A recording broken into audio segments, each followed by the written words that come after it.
Podcasting from somewhere in the San Francisco Bay Area, the birthplace of Bruce Lee, the iPhone, and the bendy straw. This is Ruel's Running Podcast, a podcast about running, health, family, play, and an NSNG lifestyle. And now, here's your host, Ruel. There was a dream a million miles away. There was fire in Amazon.com. You know, I won't be surprised if more and more stuff that I shop for, buy, and get shipped to my home comes from Amazon. It's just a reality, right? And if this is your reality, go to ruelsrunning.com, click through to the Amazon banner to get to Amazon. Why am I asking you to do so? Well, it is a no-cost-to-you way. If you like listening to Ruel's Running Podcast, it is a way that you can help the show out without spending more than you've already spent while shopping at the good folks at Amazon.com. So help us out. Go to ruelsrunning.com, click through to the Amazon.com site, and shop, connect, and enjoy.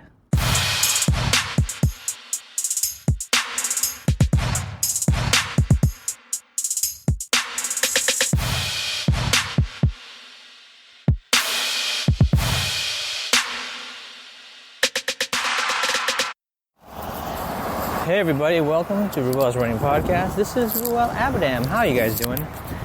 You know, I'm having a bit of a rough time, so this is going to be a short episode. I've been dealing with some sort of chest cold that's been giving me a rough time. So I just wanted to take the time to catch up and let y'all know that I did wrap up a good previous week of running. It seemed, I was able to get back-to-back days of some decent midday runs. Discovered some steps and pounded some downhills, all on concrete. Ouch. But I was happy to be out. Was committed to doing more running that week until the last couple of days just weren't going to make it possible to make it a straight 5-day deal. But I'll take it. And so in the end, what did it mean? It meant that if I focus, I can get it done. But then there are things that are out of my hands, like this dang chest cold, I think what it's called, or some sort of transient bronchitis of some sort. I've had a hard time with it. Woke up in the middle of the night, not able to get a deep breath in.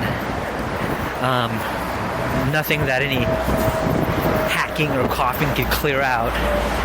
And that's when I knew that there was something wrong. You can tell I'm kind of winded right now. I just went through a few stairs, and I'm still having a hard time getting breathing, and it sucks.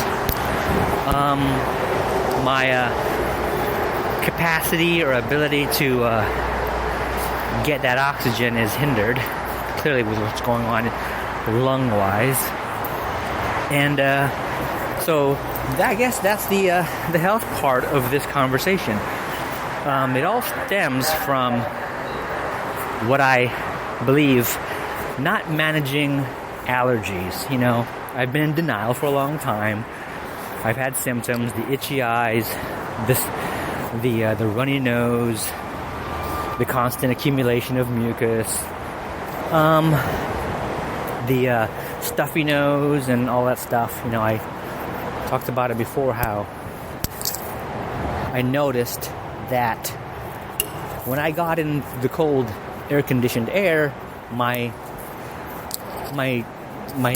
nose got stuffy, and then when I stepped out of it, it cleared up. So there's this weird dynamic going on, and so some nights I'm sleeping with my mouth wide open because I can't breathe from my nose, and then some nights I'll turn on the cool mister to add some humidity to the air in the room, and that'll cause my nose to sort of drain like a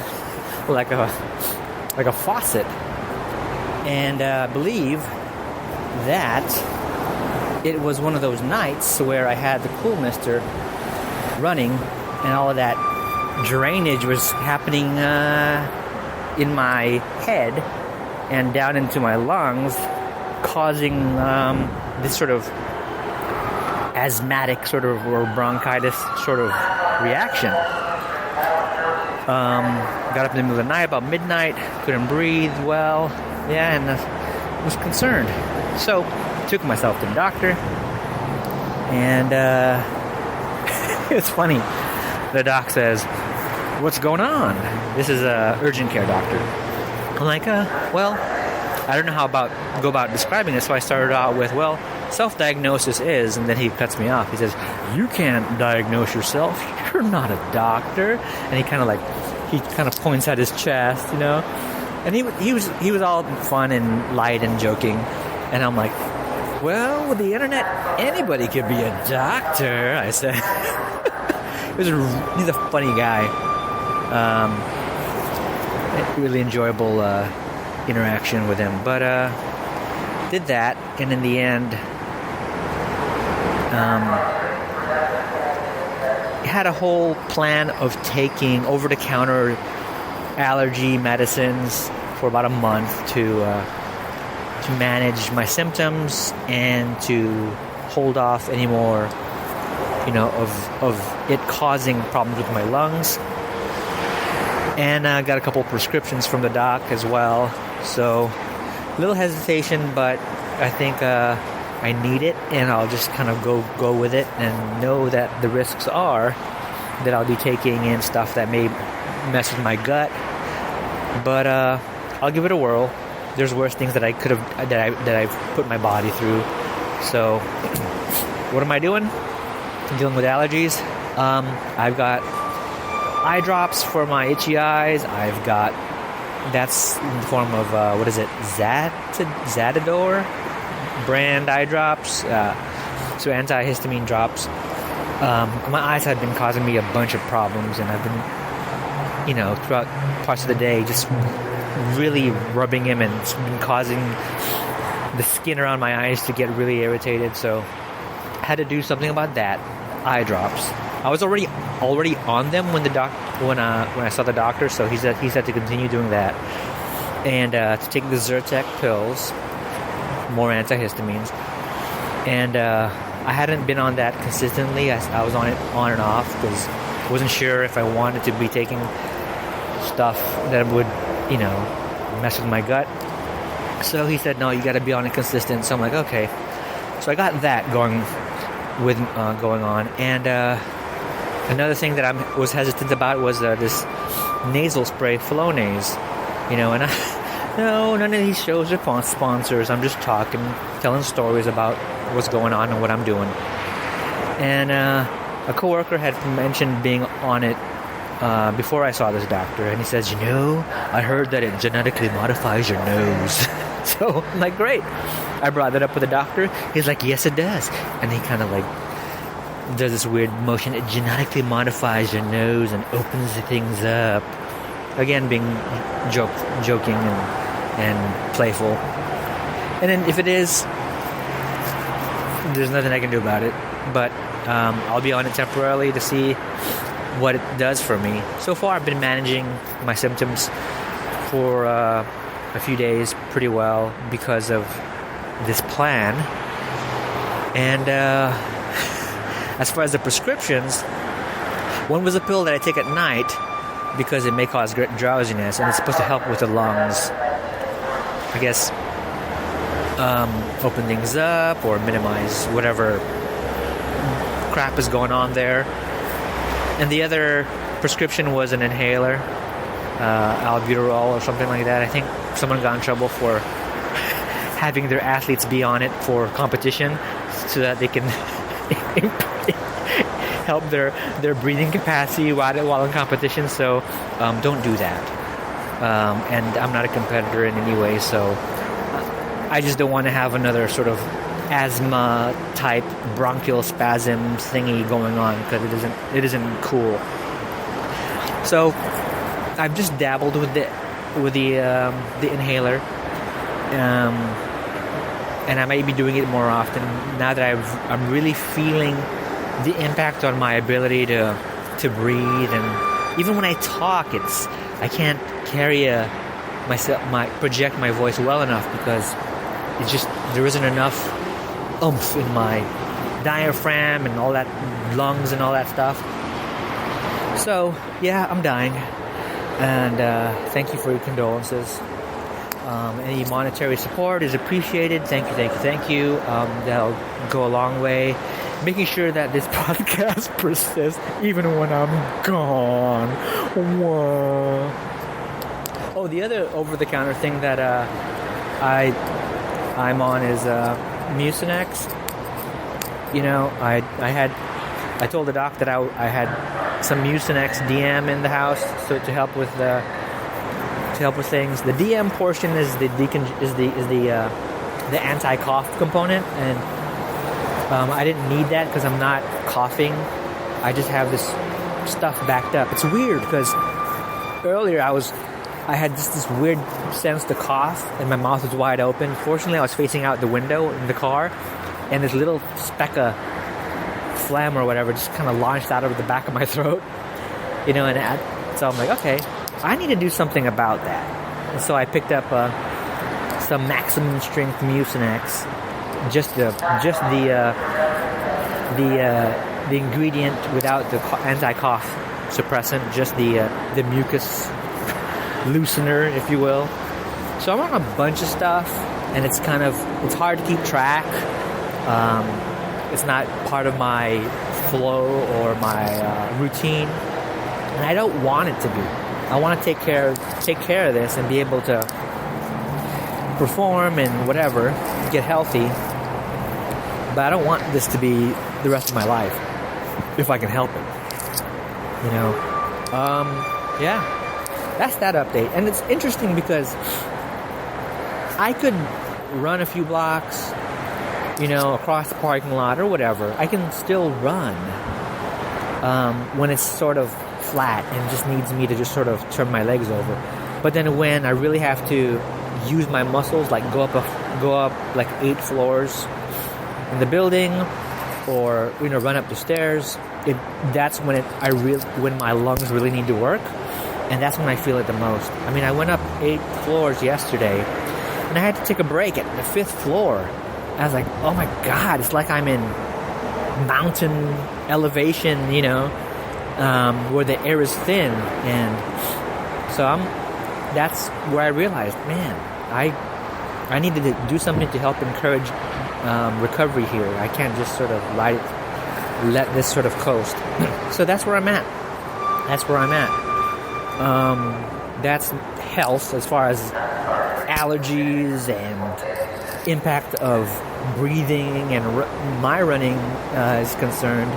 So that's that little bit. How is your running coming along? Let me know. I've been contacted on Messenger and on Twitter about folks who have found the podcast and wanted some opinions on things like, you know, how do I fuel on a 15-hour endurance run, you know? This this athlete says he'll be doing you know, bacon and eggs and broth. I'm like, that sounds awesome. You know, other suggestions could be I came up with were like, if you're a fan of nuts, I like the raw almonds. I also like the olives, the juicy, salty olives. There's you know, if you can, it's not really so much fuel, maybe salt and just sort of to break the monotony, try a little pickle juice, you know. But there's things like that as far as real food, and you know, if he likes the engineered stuff, you know, there's that plain UCAN and other things similar. Give those a try. Yeah. So folks are out there. So folks are tuning in, and you know, they're wanting to know, get my opinion. I'm not an expert. Clearly, I'm not an expert. I just have experiences that I like to share. Clearly. So, yeah. Other things that have gone on. Mother's Day had passed recently, and spent a good amount of time with the family. celebrating, my wife and being a mom and all that good stuff. The family went to see a show, children's theater, Willy Wonka Jr. Really enjoyable, really nicely done. Sometimes children's theaters are hit or miss. Sometimes you get something that's really sort of clearly amateur, but still, enjoyable because, kids just starting out. And then there's stuff that's really like organized and well done. But this one was really well done. And if you like Charlie and the Chocolate Factory or Willy Wonka, the classic, that story, that's what this was about, done in a somewhat of a condensed form and their own take on it. It was pretty cool.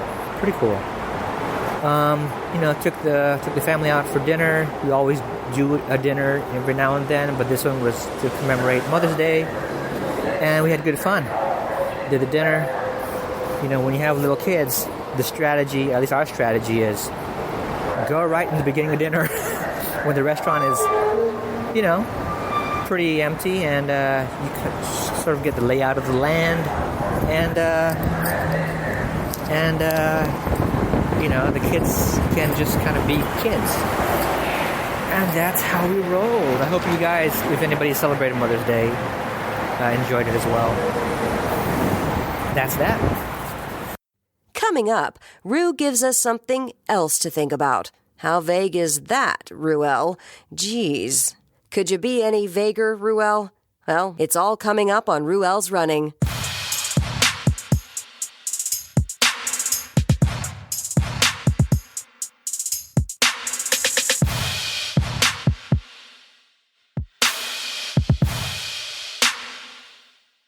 Okay, the book is called Eat Happy, Gluten-Free, Grain-Free, Low-Carb Recipes for a Joyful Life by me, Anna Vicino. Eat Happy has 154 delicious grain-free, gluten-free recipes that are also free of any processed sugars. There are meats, fish, sides, soup, starters, casseroles, slow cooker recipes, breakfast dishes, and even desserts to satisfy any sweets craving you might have, all with virtually no sugar. If you are low-carb, paleo, are wanting to keep autoimmune issues at bay, or just want to lose extra weight, Eat Happy gives you comfort food where you won't miss the sugars or grains, so your body and brain can feel happy from eating real food.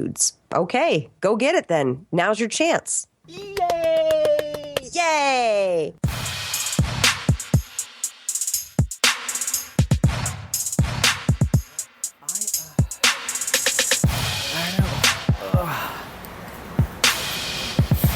What else has gone on?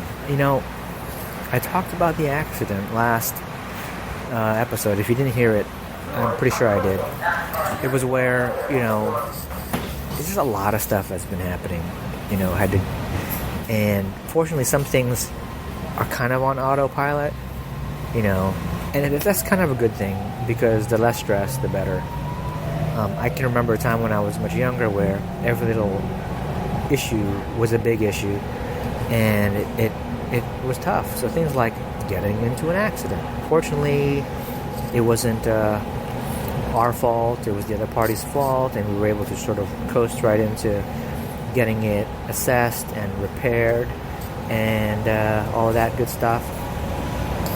And the other thing was when a major appliance goes out in the house, and if you have like multiple kids, things like a washer or a dryer is essential to just keep the household going. It isn't essential for life, clearly, but yeah, we got 3 little kids in school, and I make my own amount of mess when I go out running and stuff. So there's a lot of laundry that has to be done. So when a thing like a dryer goes out, it's like got to get that squared away quickly. And there was a time where it would have been really, really difficult to figure that out. But fortunately, this time around, it wasn't a thing. Just sort of like get it replaced and move on. So, I got to step back, and I got to think about where life is going, where career is going, where my athletic endeavors are going, my interests like the podcast and all that. And it's, I'm at a point where, who knows, right? I want a long run, but right now isn't a great time. You know, I mean, I literally think about it every day. Like, okay, if I don't do an event, you know, what about coordinating another long solo run like I've done so many times in the past? And maybe I will. You know, the last race that I did, the 50K in Lake Chabot over here, Castro Valley, was awesome. I was the dead last finisher, which was great. But more importantly, it really was a breakthrough for my running.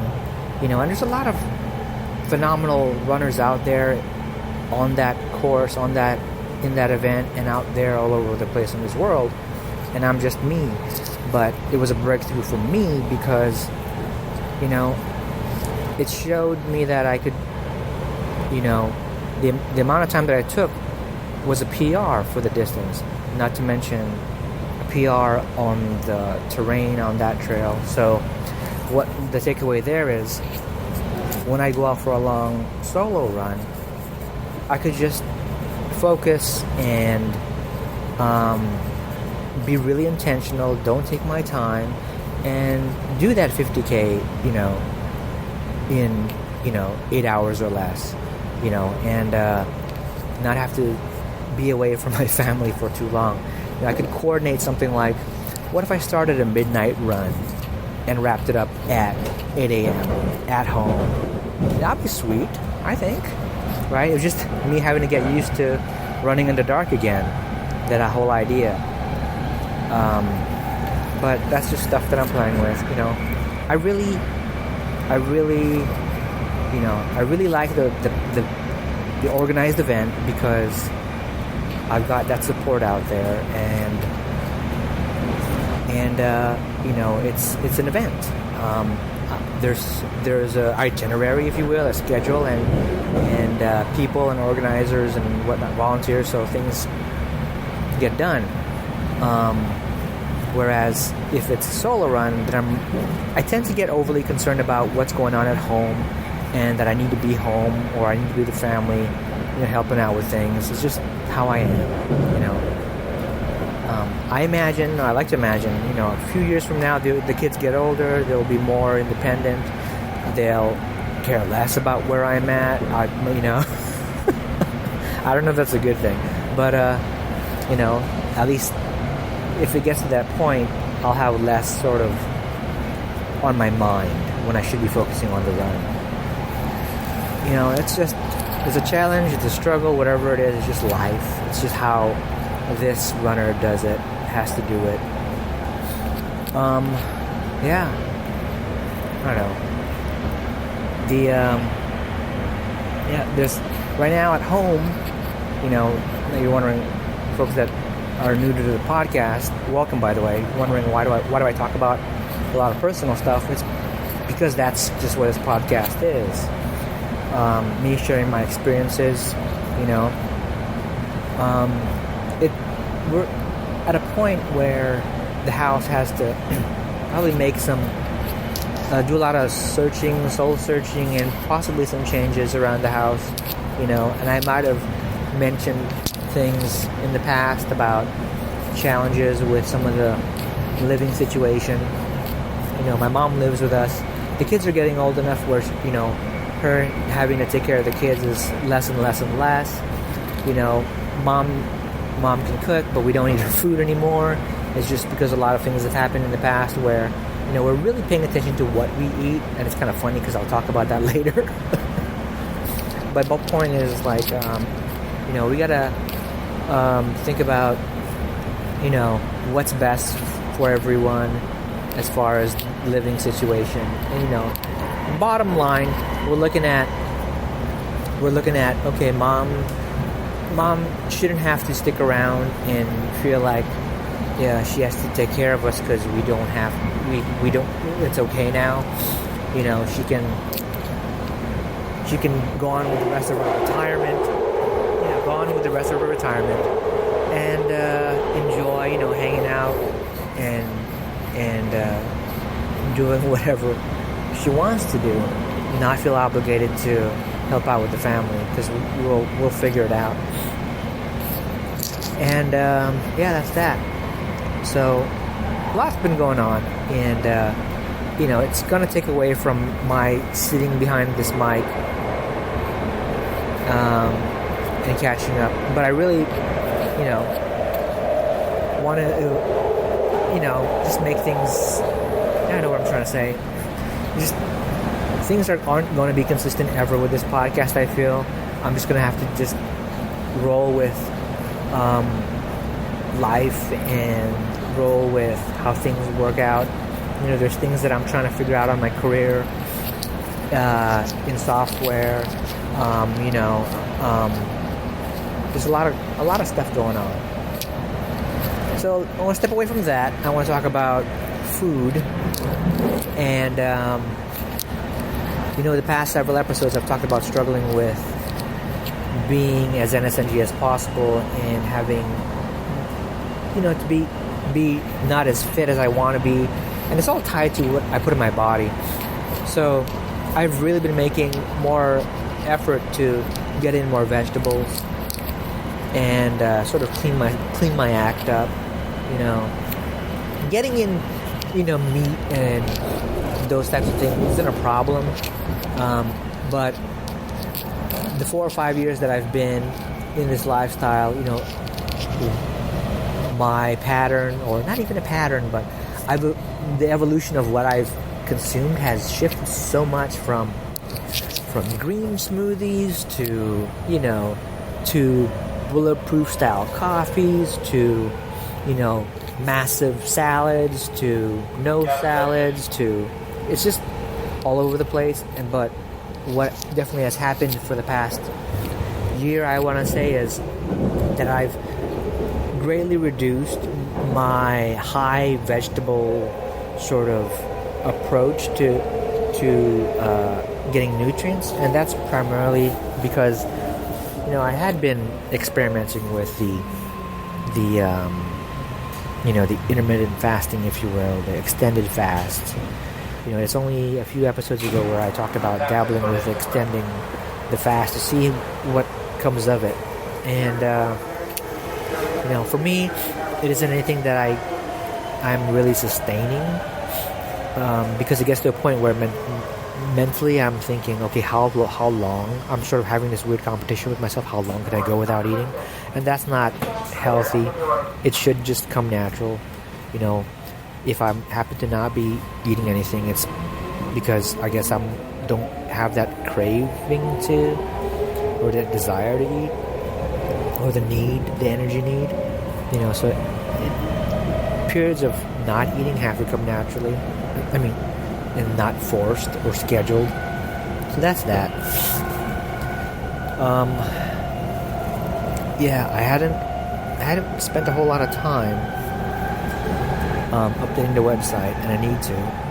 I also have a different website that I'm working on, a third, if you will. That's sort of a website. My life on websites are like this. One is RER's running, and that's what's been talked about a lot on the podcast, and a lot of the show notes and posts related to things I talk about happen. And then there's abadam.com, and that's the side of what I do where I help people out who need help with things like graphics and design work and website and podcast related stuff. So that's that. And then there's a third that I'm developing, and that's sort of a personal space where it's going to be more tied to, I guess I want to call it like my central site where everything can sort of link to, but primarily it'll be more of like what I do for a living, my profession in software and testing and stuff. So that's in the works. It's always funny how I can work on somebody else's website and things flow, but then when I start focusing on my own stuff, I can't make a decision. It's funny how that works. It's kind of like if you ever cook something and you just can't enjoy what you cook, but you can clearly enjoy what other people cook. Anyways, well, I'll leave it as that. That's the wrap. it's a wrap. So you guys, thanks for listening. I'll catch you on the next episode. Yep, till then, eat something delicious, hug your family, and go run something. Bye. Thanks for listening to Ruel's Running Podcast with Ruel. If you like what you just heard, share it with your friends and your enemies. Also, be sure to check out the site over at ruelsrunning.com. This has been another Coffee with Heavy Cream production. Join us next time for another silly show of Ruel's Running Podcast.